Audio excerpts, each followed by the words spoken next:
G'day, FOMO faithful. It's your boy Isaiah Colbert, and I'm back with another episode of the Fear of Missing Out podcast, a show where we talk to superfans about popular or niche things and ask them what they like about them and where you, the newcomer, can get started. This week, I'm joined by Patrick Foley as we roll for initiative as we talk about tabletop role-playing games. Hello. Would you care to introduce yourself, lovely guest? Hi, my name is Patrick Foley. I'm a musical theater student here at Columbia, and I'm going to talk about tabletop role-playing games. Yeah, so I know that I've attempted it before myself, and it's always kind of difficult depending on what type of role-playing game you're trying to get into. Whether it's like there's like different editions and things like that. Sometimes it sort of mind melds my brain to try to sort of think about things, especially when it comes to numbers. So, for the uninitiated, what are tabletop role-playing games? Tabletop role-playing games are kind of like they're a lot like, I would say, RPG video games, except without the computer that does all the math and the storytelling for you. So you kind of have like all of this raw information and numbers that you have from the player's book, and you put that together on your character sheets to make a cohesive character that functions, or sometimes doesn't. Not knowing the rules is part of the game. That's okay. And then your dungeon master or your game master or your keeper or whatever will put your characters in situations, and a big part of the game is role-playing. So, you act how you think your character would act in these situations, and you react and stuff. Usually there are around like 3 to 5 people, I would say. Sometimes I've played with like 8 people, and that's a little too much. So I think 3 players and 1 game master is usually like the best configuration of it. And the game master is the person who either guides you through like a pre-prepared story that you get. You can get them from like the player's book on Wizards of the Coast or whatever game you're playing. Or they write like their own original story that they will have you guys interact with and go through. And I think something that's one of my favorite things about tabletop role-playing games is that they're like long-form improv, but kind of with systems involved to facilitate actions and storytelling.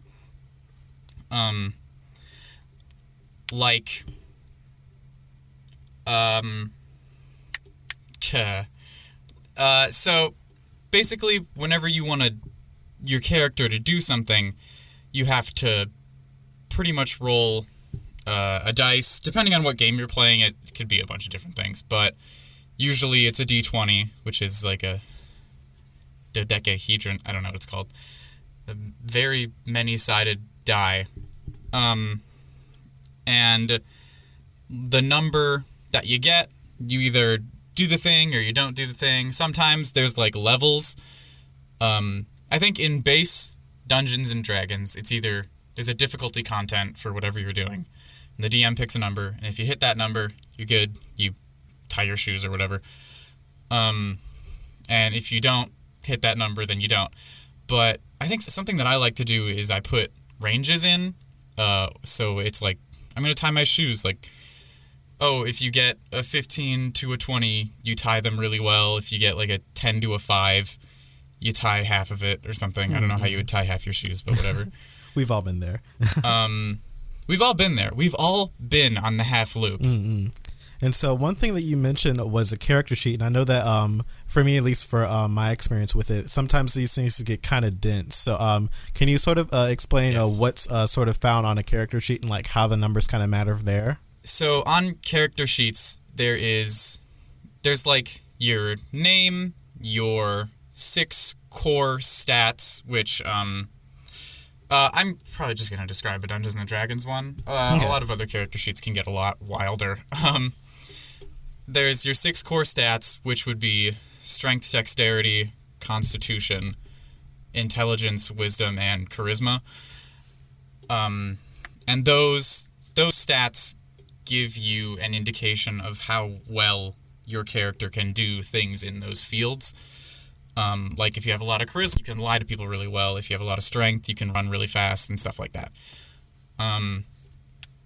Also on there is your alignment, which is a big meme these days, like the alignment charts and stuff. So you probably have some idea of what those are. There is height, eye color, hair color, stuff like that. A lot of it's a kind of extraneous, but some of it does matter. There's like a spot for your backstory. Depending on who you're playing with, you might not even really need to have a backstory. If you're filling out a character sheet and you're not sure if you need something, I would just like ask your game master or whatever, and they'll give you a good idea of what you need to do. Okay. Yeah, like hit points, kind of everything you would find in like a video game character screen in there, pretty much. Okay. And so you mentioned like you're kind of dungeon master or like a DM or like a game master. So I know that you said that person's kind of like the sort of guiding hand for like the stories that happen there. I want to ask you because I know that you are pretty much the expert on this, and I'm sure that you've played a lot of it and have been both the player side of it and the DM side of it. So what work sort of goes into the dungeon master side of things when it comes to organizing everything? The work that you put into your campaigns it's very personal. It's very case by case. I write about the world that happened before these people enter it, and then I put them in a place and I say, what do you guys want to do, you know? Some people give like, and I've done this too, I like to experiment a lot. You can kind of guide them through a quest. You can give them like an open world to explore. I think the most amount of work that goes into it is probably if you're not using like a pre-generated world, which is something you can do. You can set your campaigns in like the world of Warhammer, or if you want to use like the Dragon Age world or something. And I think the most amount of work for me is conceiving of a world where these adventures are going to take place and like rationalizing all the things that are special about this world and the characters that live in it and how they interact with each other and how they will interact with the characters once they enter it, you know? And so are there ever any moments, because I know that sometimes things never really go as planned, are there ever any moments where you sort of have to like free ball it and just say like, well, I didn't really plan on that boss being so easily defeated, or oh no, the whole party got wiped? Like, are there ever like moments where you sort of have to like freestyle what your sort of storytelling happens as a DM? There are. Most of what I do is freestyling. I have improv training and I love improv. So this isn't really indicative of like every game master out there, but my favorite thing is just making things up. And I mean, it's something that you have to be at least a little good at, you know, because your players are gonna do something that you're not ready for because you can't control them. They're real people interacting with this fictional world.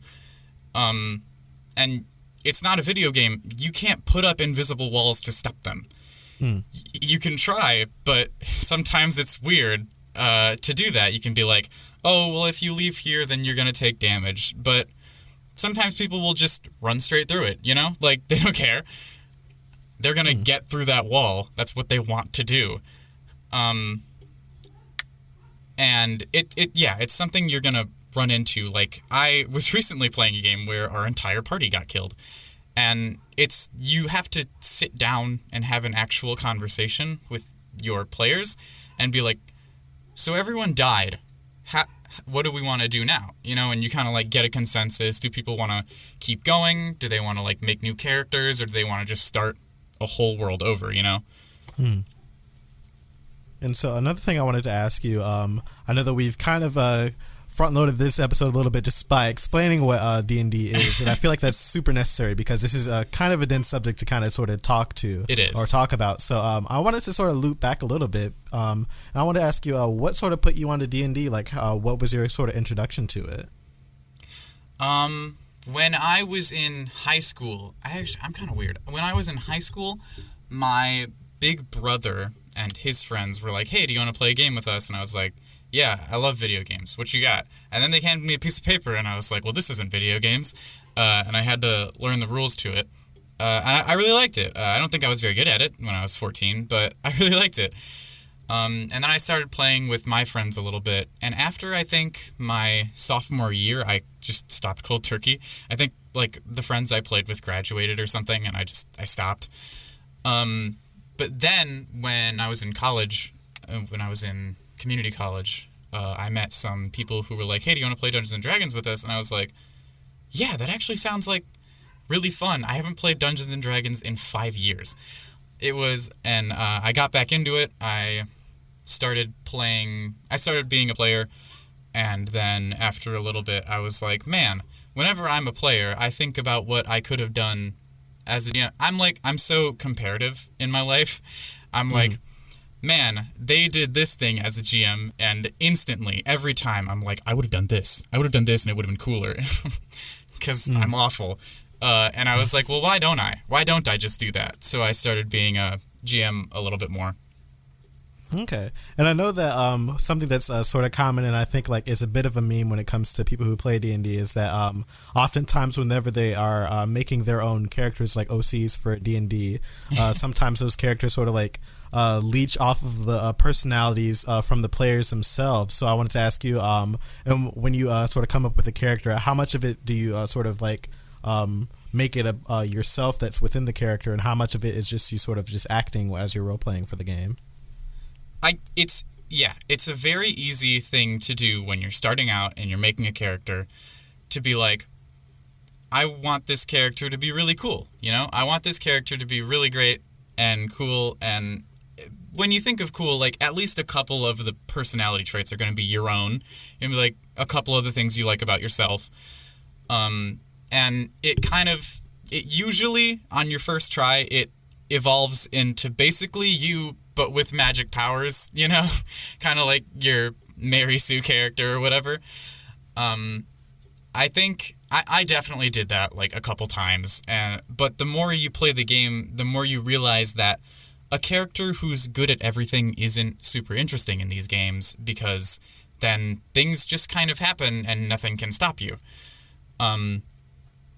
But when your character fails and the DM has to make up a fail state, the fact that there's a fail state in Dungeons & Dragons is very interesting to me, because in a lot of video games, the fail state is like your character dies and you lose.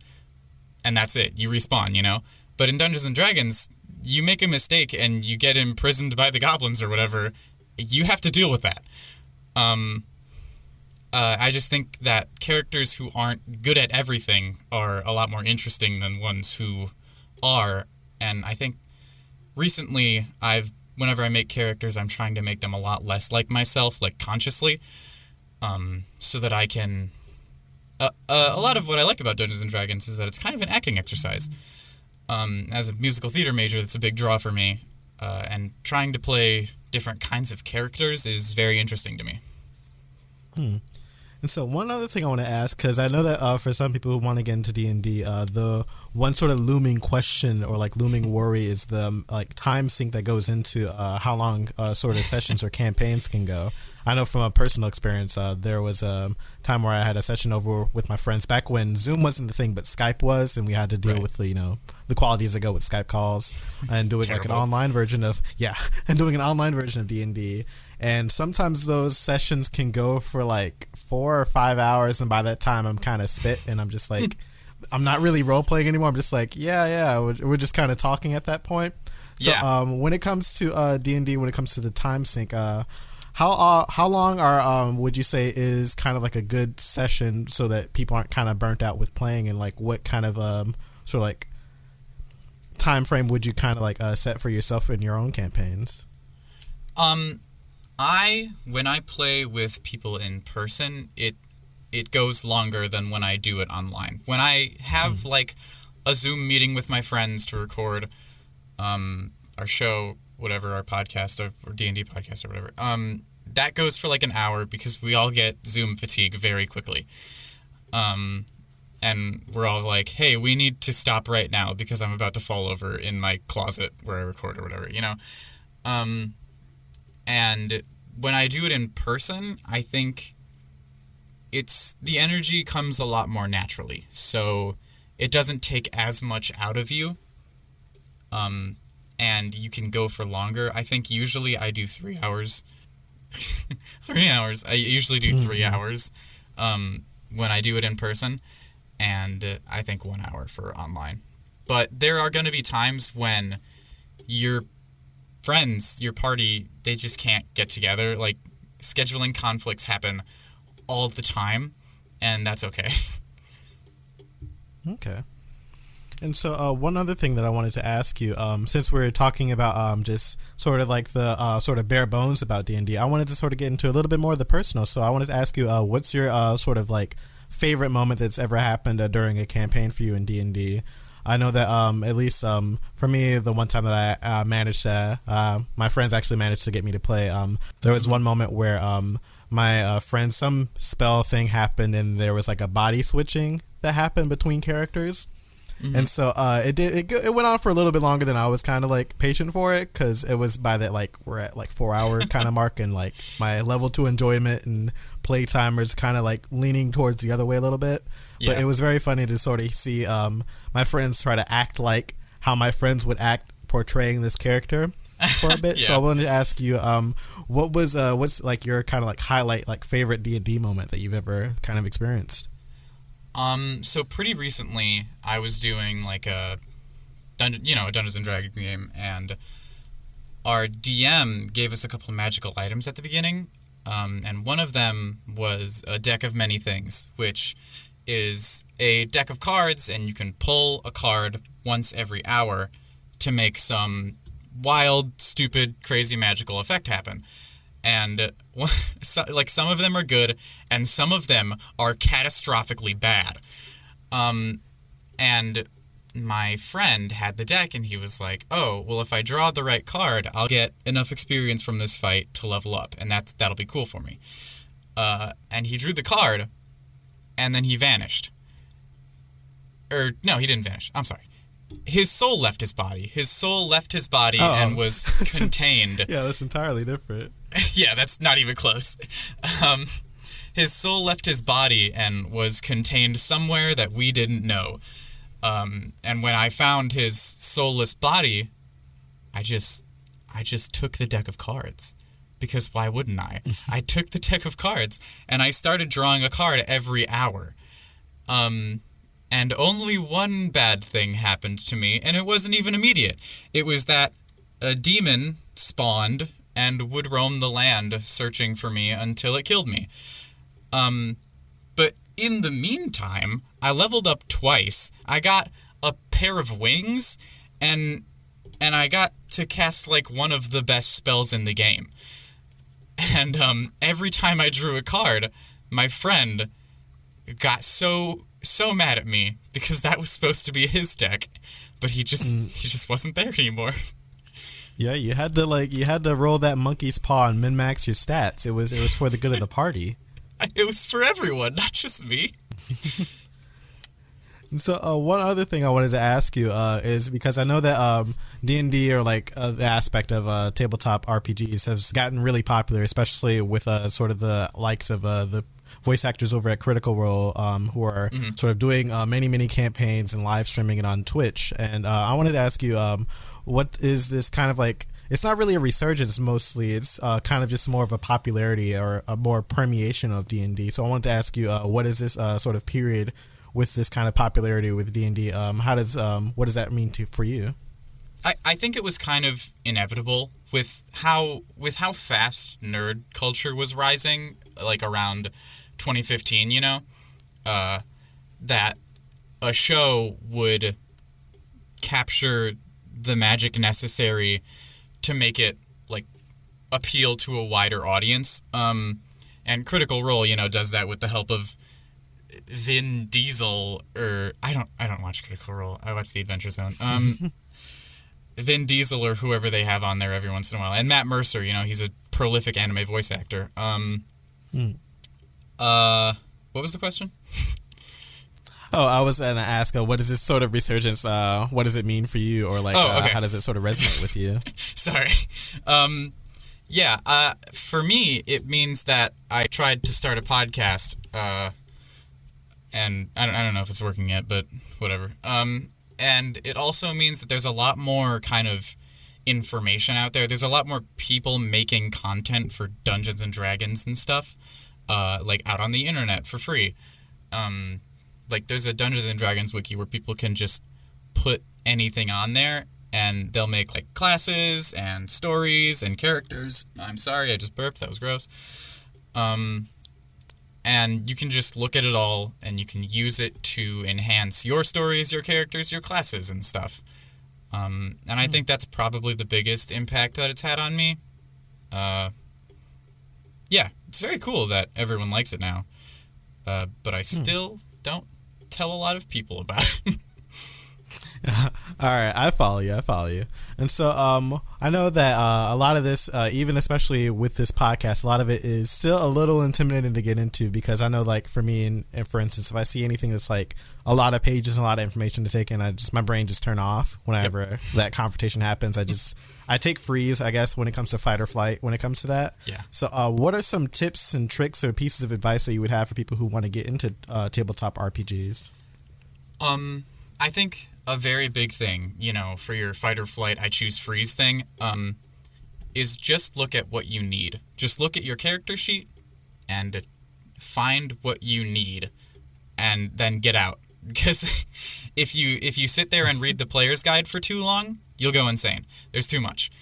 You just gotta be like, I want to be this class, I want to be this person, I want these stats, I want these abilities, and then you get out. You get out and you start playing your game before anyone can be like, oh, but what about this? You're like, I don't care. That's not for me right now. I'll do it later. Okay. And yeah, if you really get into the deep things about Dungeons and Dragons, if you start trying to build your character in a way that will optimize them, it takes so long to get to your end goal, because the maximum character level is 20, and then there's multi-classing and stuff, and there's so much that goes into that, and it's never necessary. It's so unlikely that your characters will get to that point, that you just can't concern yourself with it until you're there, I think, and then you can start diving in when it's a little more manageable, All right. Well, I would say that has been a lovely end to a lovely podcast. I know that you mentioned earlier that you started your own D&D campaign, so this is going to be the part where I allow you to plug yourself, let the good people know where they can sort of get into contact with you, continue the conversation about tabletop RPGs, and maybe check out your D&D campaign. Oh, yes. Thank you. Absolutely. Me, Patrick Foley, that's my name, and... you might, I don't know if you're listening, you might know Summer Hoagland Abernathy. And two of our friends, we have started a role-playing podcast called ADHD RPG, because us and all of our friends have ADHD and we can't focus ever. And it is on... we're not playing Dungeons & Dragons right now. We're playing Monster of the Week, which is an RPG system that is based on... Buffy the Vampire Slayer and Supernatural and the X-Files. And it's set in, a world where it's always raining. It's very cool, kind of chill, lo-fi vibes sometimes. There are monsters, fun characters. I so much on this podcast that I know what my waveform looks like. It's really awful for me. You can find us on Anchor, Spotify, Breaker, Pocket Casts, Radio Public, Google Podcasts, Apple Podcasts, and we have a website, adhdrpg.wordpress.com, where you can send us mail if you want, or if you don't want to go there and you want to send us mail, you can email us at adhdrpgpod@gmail.com. I think that's everything. Thank you so much. All right. Yeah, no problem. Well, that has been another Feel Quelled and another rolling Nat 20 on Curiosity Satiated. All right, so let's see you guys in the next one. Bye-bye. Bye-bye.